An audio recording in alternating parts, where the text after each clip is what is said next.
Ellen White Reconsidered, a series of presentations for people who have questions about Ellen White's writings.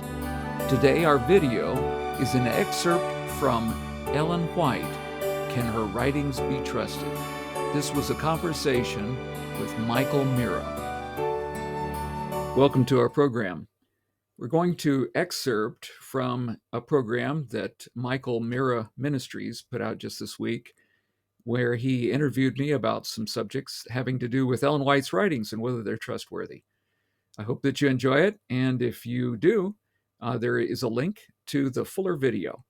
Yeah, are there any challenges you think opponents have an upper hand in going after Ellen White, and what are the best answers to those questions? And I think the most fundamental one is the concept of inspiration. Okay. That's where Adventists and non-Adventists alike stumble, because they have their own idea of how inspiration works, but they haven't really studied carefully how the Bible is put together, which is, we consider, the absolute most inspired book, right? Yeah. So if we study the Bible, we come to a different understanding of inspiration. Walter Ray, when his stuff came out, he had this Glendale meeting where he presented it, and one of the statements came back: Ellen White has used their authors more than we had first known, something like that. But it still never reached the degree there's that he assumed. And a friend of mine did extensive work on Desire of Ages. We both kind of collaborated on it to look at certain things, and he pointed me to the some statements that were being circulated, and he went around and cleaned them up because he gave him the evidence that it wasn't true. Walter Ray, God rest his soul, he's been dead for several years now, did not do careful research on this matter. He noticed some similarities. The first similarities that he noted, he would send to the White Estate, and at the time, the director of the White Estate would thank him for his contributions, kind of shrug his shoulders, but appreciative, because Walter Ray had done a lot of work with Ellen White's writings, had made his own little compilations and sold them on the side, on the Old Testament characters and Daniel and Revelation and so on. So he thanked him for it, but the similarities that he was finding were not like strong verbal similarity. It's just he somehow assumed that nobody else had ever written on the life of Christ in a similar fashion. And so he was comparing the life of Christ with Alfred Edersheim. Do you have that in your library? No. Alfred Edersheim? It's a wonderful resource, because this is a Jewish scholar who looked at history and brought in helpful background information. It's annotated multiple ways. It's got footnotes, it's got side notes, it's got appendixes. It's very, very academic. And so this was what he presented as these astounding similarities at first. And I've looked at those, and they're telling the same Bible story. You've got to hit the same points. And I have found like 2 or 3 times where she may have used some phrasing from Edersheim to make a point. One of these kind of thought gem like things, only it's very minimal. It's very minimal. And so this is the kind of stuff that he was sending in at first, and the director of the White Estate was making a presentation that he happened to be present, and he said, "I don't much see similarity," and it goaded Walter Ray. It's like he's minimizing my work. And so he started working with my friend, Bruce Weaver. That's the name. Bruce and I and Ron Graybill and Judd Lake were all on a podcast where we talked about giving credit. Walter Ray never gave Bruce credit for the examples that are in his book. But those were the examples that he brought to Glendale that the administrators had looked at and said, well, there's more than we had seen before. But they're in Patriarchs and Prophets, Desire of Ages, different books where Ellen White used some thought gems. They were accents. Well, Walter Ray suddenly assumed that the whole of the book was just, taken from other sources, much like the scholar may assume. But I don't think that stands up to the truth.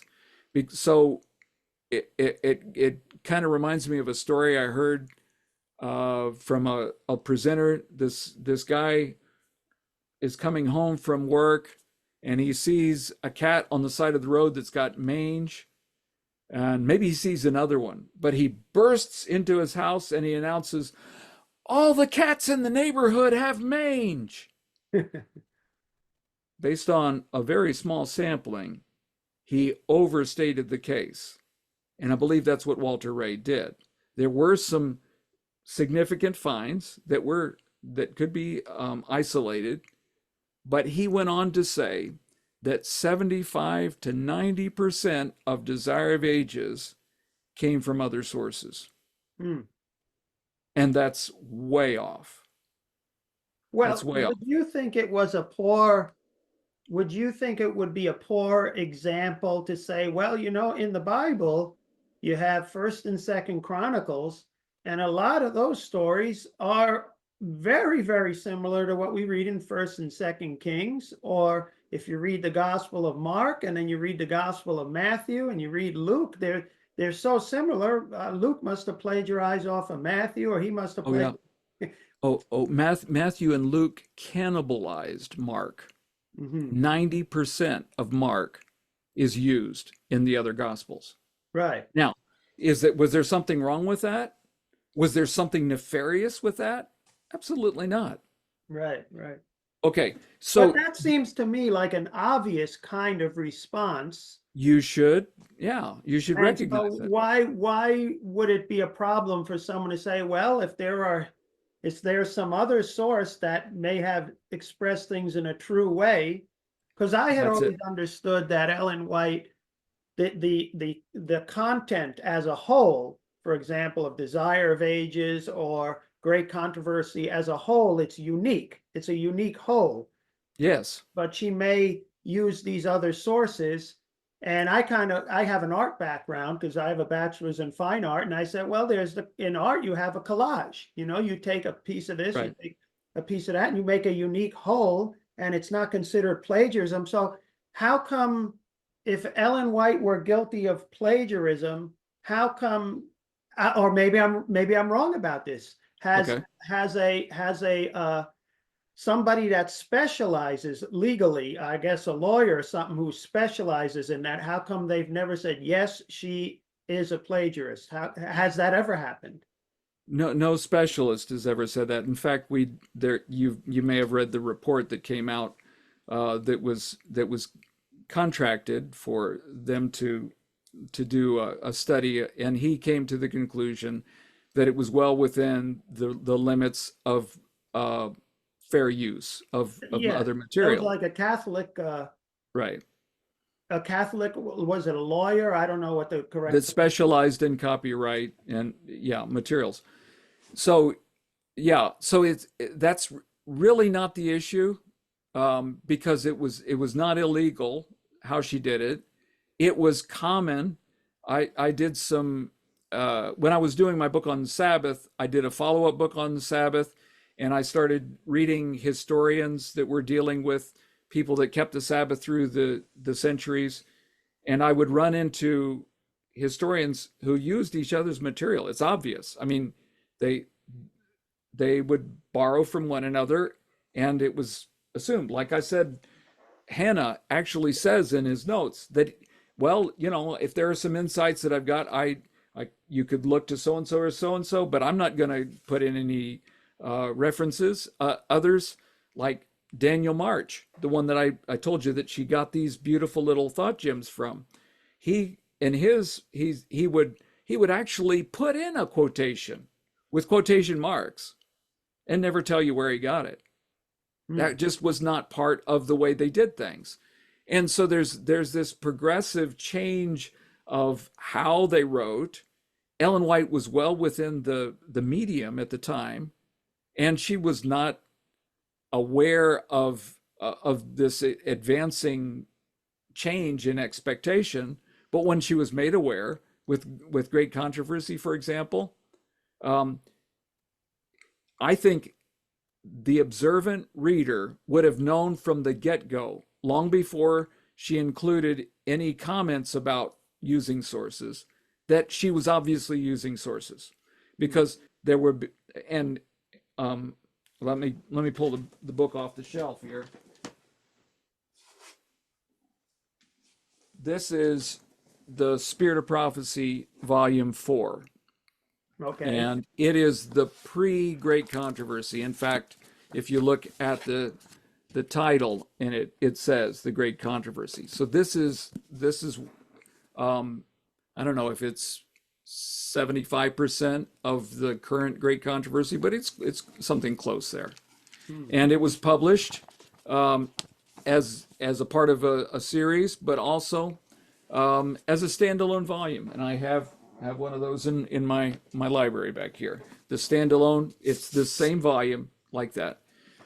But I started looking through it, and I would see, well, like here, just, I don't know if I can hold it up so you can see it, but here is a chapter on Luther, and you can see quotation marks. Okay. Obviously, she's quoting large segments. And then look over here. Look above my finger. What's that?